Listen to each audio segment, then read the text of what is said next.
Composing section में दे दो। जी साहब।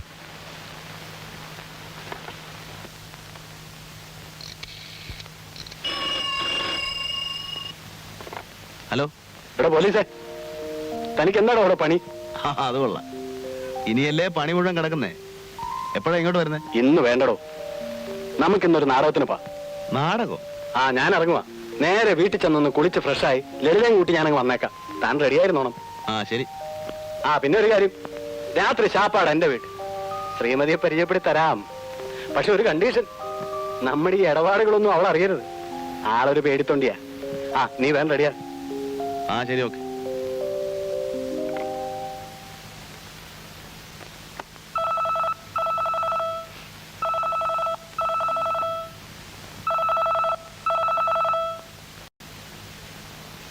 Hello mister Vijayendran.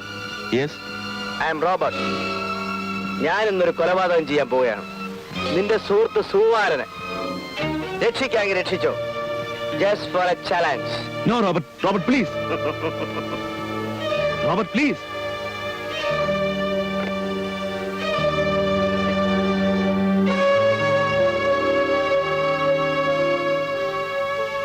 Hello, get me Sukumaran please. He's not there.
സുകുമാരനെ വധിക്കുകയും എന്നെ ഡിസ്മിസ് ചെയ്യുകയും ചെയ്തോടെ ശത്രുക്കളെല്ലാം ഒതുങ്ങിയെന്നായിരുന്നു റോബർട്ടിന്റെ ധാരണ.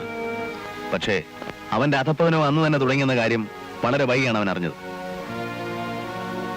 അധികാരം കയ്യില്ലാതെ അവനോടൊരു തുറന്ന സമരത്തിന് ഒരുങ്ങുന്നത് വിഡ്ഢിത്തമാണെന്ന് എനിക്കറിയാമായിരുന്നു.